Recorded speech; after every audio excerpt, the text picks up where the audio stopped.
Why? Real quick. If you really want to understand all of culture and what's going on, give it a listen every once in a while. I'm not saying make it your daily diet, but understand that listening to a podcast that might not be a Christian podcast, might not be a sermon, A, it may still be able to teach you something. B, you can contribute better. I guess that's hand in hand. If you learn something, you can contribute better. And I have something kind of, in a way, I feel like I could contribute something to what I heard talked about on, it was Joe Rogan, but I listened to a lot more than that. I also listened to, if you've ever heard of Patrick Bet-David and some of those guys. And they all aren't going to enhance your spiritual walk, but then again, maybe they will. Because you have to, little paint thinner here. You have to be able to know what the culture as a whole is thinking if you want to speak into it. And that's my entire it's what I want to do. I'm lost with words. It might come down to the point that I'm doing too many things at once every once in a while. You just have to listen to music like I do if that happens. And yeah, it's just music. I turned on one song and it's just gonna flow. This is Kyrie by Mr.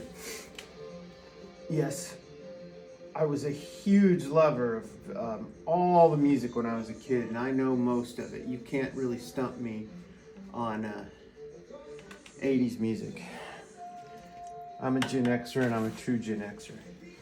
Anyway, back to this podcast I was listening to. They were talking about how this was a specific doctor or a specific person. He was talking about how horribly social media has affected Gen Z. Paintbrush, clean time. And how they are the most neurotic of all the generations. And I was thinking about Generation X, and Generation X is the most nostalgic right now. Hence, we don't listen to new music very much, and we are very, very into our old culture. We love the 80s and the 90s. I was born in 1971, so I'm sure plenty of you could be boomers or Gen Xers. That's probably the most of the people that would even care about a guy that called himself the Gen X pastor. But I can tell you this, millennials as well, late millennials. Shoot, Pastor Neil's a millennial. He acts like one sometimes, but we don't hold it against him. Because we need millennials. Smart group of people. But the fact is, social media alone has caused an entire shift in the way 1.5 probably generations of people operate and how they see the world. And you can think of all the good things that social media may have brought into your life, reconnection with friends. If you're older, that's a great thing. I'm only connected to certain people because of the existence of Facebook, which I feel like I owe Facebook in that way. Sometimes I owe them a good swift kick in the rear. But the fact is, Gen Z and then these alpha kids,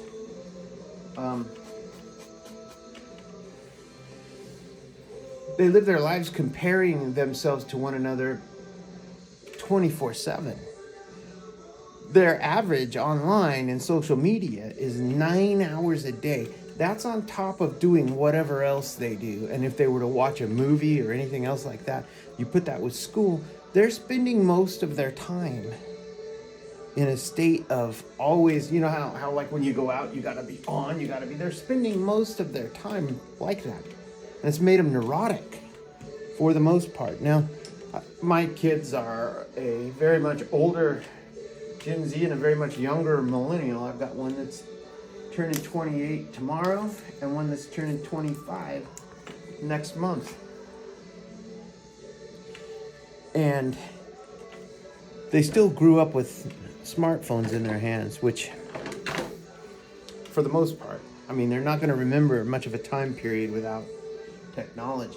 Like the rest of the generations have the privilege of remembering, and I do think it's a privilege because it's never going away. But it is a damaging thing to be living your life in that much comparison and that much just constant taking in of basically non-edifying stuff, especially TikTok. That's where this is probably going to wind up, because they're thinking about banning TikTok. I post videos on TikTok. I don't know if you knew that or not. The same videos as I post on every other. I'm just trying to find out. Watch. I'm just trying to find out. Oh, watch me mix color here. Let's see. We're gonna make it orange. Don't get dizzy. I don't have a cameraman. I'm trying to build a sunset now. Anyway, we were raised in a time period that was just, I mean, when you went home from school, you were gone, you were out of it. When you took summer break, usually the kids you played with were your neighbors. And, you know, maybe your buddy would come over, his mom would bring him down, and you might spend the night and have some sort of a slumber party. But, you know, you didn't have to constantly think about, here comes the orange. Yeah. You didn't have to constantly think about, I'm gonna just leave it kind of like that. That's art right there, right? No? You didn't have to constantly think about what everybody was talking about and thinking about. And, you know, things weren't posted constantly online. We didn't have anything like that. And I think it's harmful, and I think TikTok is the most harmful, and I'll tell you why. TikTok influencers, they aren't governed.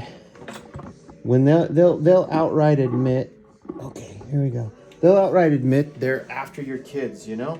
And you have people, you have sex predators now who have found a home on TikTok that will go after young kids that shouldn't even be talking about any kind of sexual thing. And, you know, no stranger, not even a school teacher, nobody has the right to your kid's body or their mind or to be taught anything about sexual preferences or anything like that. Nobody should be doing that. The artist's little secret there. So this will help me spread paint. It's called liquid. Anyway, I feel seriously that there's this weird thing going on where our government wants to ban something, and I don't trust our government to have control of it, because our government is no better than the Chinese government that's doing this. That's really trying to mine information and steal a generation. And so we have this quagmire, like, should the United States government have the right to tell China that they can't have TikTok in the United States? Of course, we do have, they could have that right, and there's pretty much nothing we could do about it. But who's taking TikTok?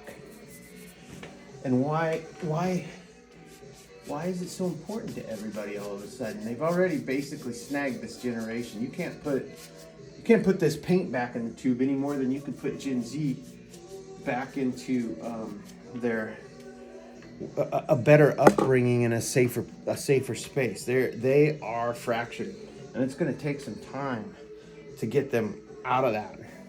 Take a miracle, which is where, you know, as Christians, that's where we come in. If you're a Christian, if you're not a Christian, you still probably can be pretty concerned. By the way, this is what you call blocking in. Okay, this is not the final color on anything. I'm blocking it in. This painting's going to take me forever, and I have promised that I want to fly my mom out here to help me do it, because really, honestly, maybe taking on way more than I can chew here, but I like where I'm trying to go with it. Maybe I'll give it to one of you guys. Anyway, In my opinion, we're talking about a really big deal here. We're talking about the United States government, and who knows, you know, they've already, if you're not aware, they already pretty much have Facebook and YouTube, and we learned they have Google, right? I mean, we learned that. And so the facts are, no matter what happens with TikTok, we're not out of the woods, and the damage is done. Okay, let's see. Let's put some light in here. Anyway, this still, I'm just blocking this in. By the time I show you this when it's done, which it will not be done today, so you're not going to see a finished painting. You may not come along for the rest of it, but it won't look like this. But the facts are, I feel like, as good as the world has been with social media, man, there are days I would love to go back and experience, let's say, 1999, year, even 2000. When you paint, look up there, just, when you paint, you have to go dark in the corners with the sky usually, and light and dark are a huge thing. That's why all of this looks so dark right now. And that's why I will have to wait a while to dry this painting out.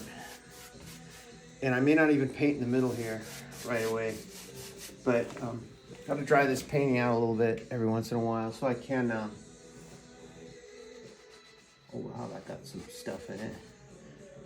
The joy of painting with oil paint is you can kind of even things out, blend things. You don't have that much time with an acrylic paint to do that. Anyway, where was I? See, I told you something was going to happen. Here we go. Anyway, I would like to go back to 2099. I don't know, somewhere where we had some conveniences, but we weren't all stuck on social media. I remember, like, you'd go home and you'd sit down and you'd get on your computer. Maybe that's the problem. They talked about the biggest problem being everybody has access 24/7 because you can't go anywhere without it. It's in your phone, and it's really the big problem. And I'm sure your opinions will vary, but honestly, I feel like it is a big problem. And we're not at the end of it. And I think the Generation Z and the kids, they're gonna really suffering from this. And they're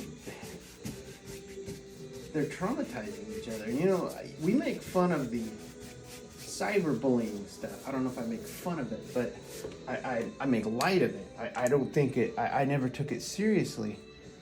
But I've not been cyberbullied.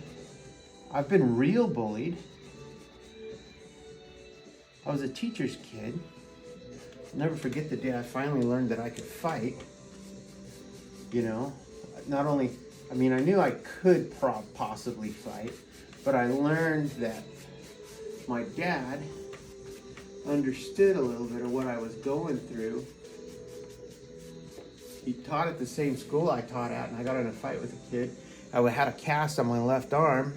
He jumped on my back, and I whacked him really hard with the cast, and I made his head bleed a little bit. I whacked him in the head, and wound up in the principal's office. And my dad, he walked in and he looked at me and said, "What'd you do now?"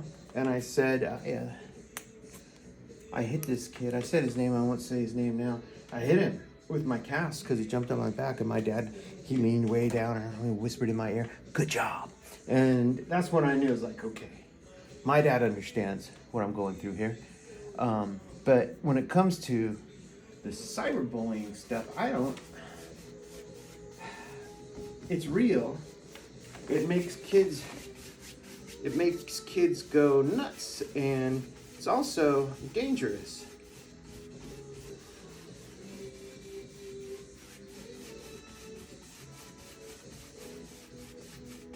Because Kids aren't being taught how to handle things the same way we were when we were young.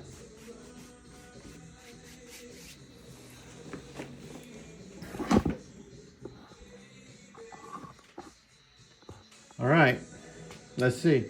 What do you think? You always have to stand back. Oh. Knocked over an easel. Okay. We've gone on almost 20 minutes, but I hope you had fun. There is a sunset and some mountains, and the next time you see this, there'll probably be a beach right here. So anyway, talk to you guys later.